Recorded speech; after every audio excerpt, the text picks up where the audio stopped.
Louvado seja nosso Senhor Jesus Cristo. Para sempre seja louvado. Estimados irmãos, antes de me deter nas leituras proclamadas, primeiramente gostaria de saudar todos, sejam bem-vindos. Você que está em casa, reza conosco, sinta-se contemplado por essa santa celebração.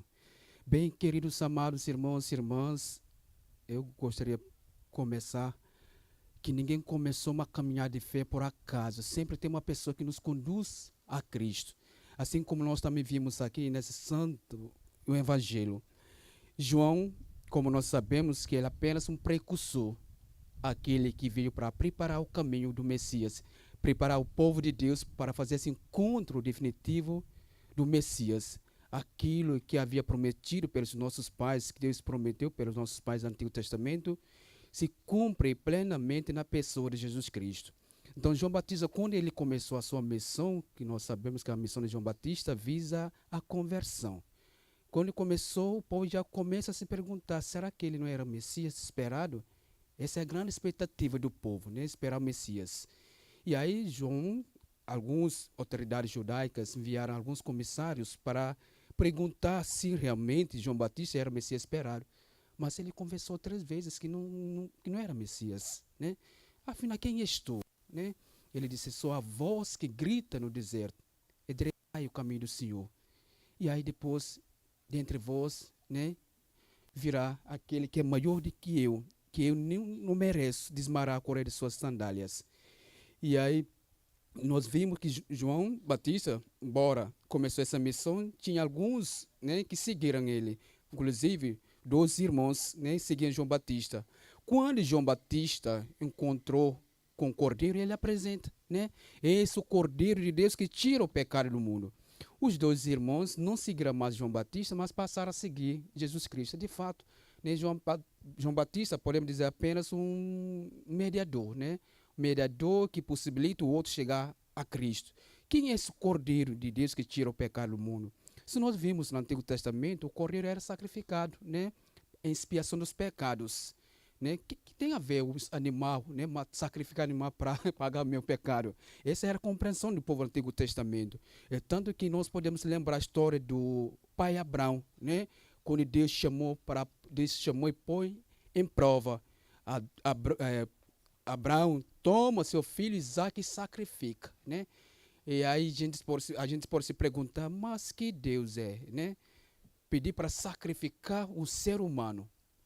E Abraão simplesmente não desobedeceu. Interessante esse texto. E Abraão não disse assim, não, jamais eu farei isso, porque esse filho, tanto que eu desejei já na velhice, e não vou matar esse menino, porque será, por exemplo, o herdeiro. E aí, o pai Abraão simplesmente obedeceu, pegou o garoto em direção no local onde Deus indicou para sacrificar o menino. E aí disse que o menino carregava lenha, acompanhando com o pai. E aí perguntou, pai, onde está o cordeiro para ser sacrificado?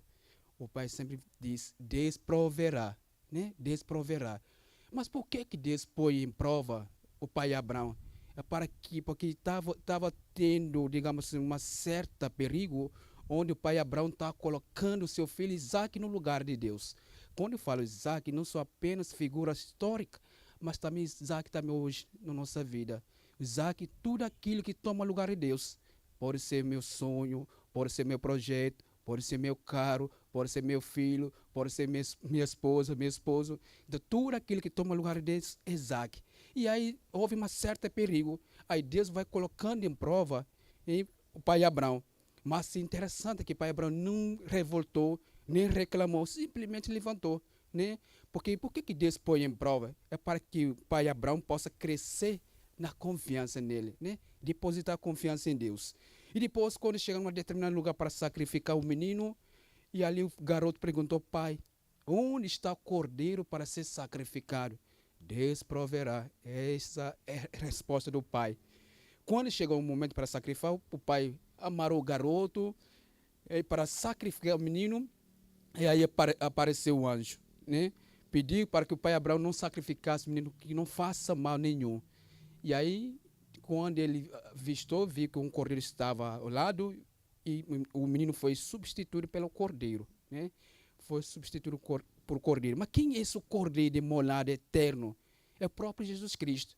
Interessante, por que que Deus, né, poupa, né, o filho de Abraão para que não sacrificasse o filho, mas Deus não poupou seu próprio filho, né?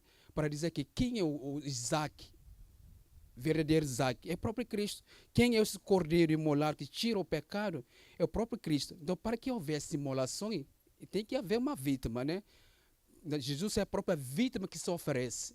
E aí, nós vimos que exatamente o Deus poupou Isaac, né? Mas não poupou seu próprio filho, porque Jesus é o cordeiro imolado, aquele que veio, né? Levou consigo todos os nossos pecados para restabelecer o dano cometido pelos nossos pais, né, pelos pecados original. Interessante, quando nós vimos, né, depois que o próprio João Batista apresenta esse cordeiro, os dois passaram a seguir. Assim como também nós, né, interessante a pergunta que se faz, mestre, onde moras? Jesus respondeu, vinde e vê. Então, conhecer Jesus Cristo requer o caminho. E esse caminho se chama o seguimento. Então, seguir Cristo não só simplesmente seguir por seguir, mas aderi-lo, né? Porque tem muitas pessoas que dizem que são cristãs, mas não aderem a Cristo, né? Talvez só aparece no momento oportuno, né? Ou quando precisa de uma graça e aparece, né? Então, cristão é modo de vida, é modo de viver. Então, seguir Cristo é você permanecer, como o próprio diz o texto, né? Jesus responde, vinde e vê, né? Esse vinde e vê é fazer esse caminho com Ele, percorrer o caminho do mestre, estar ao trás do mestre.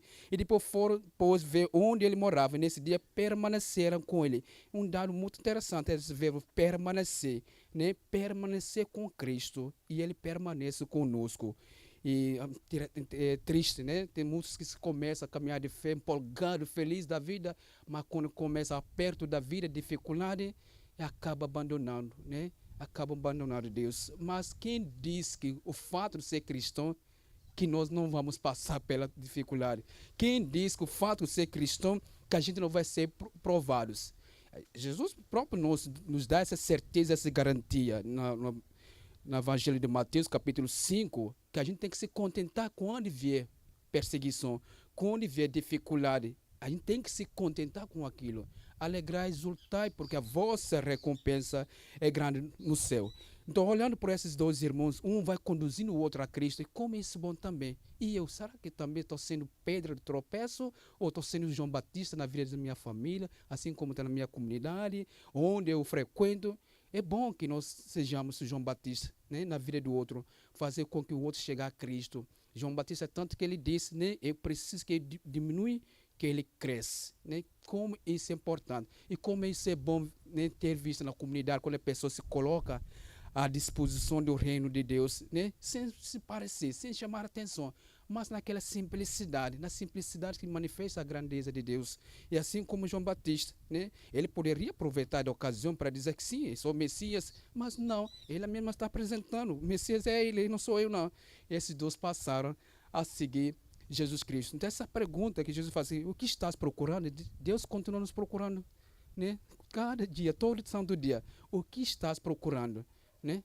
Mestre, onde tu moras é percorrer o caminho do mestre.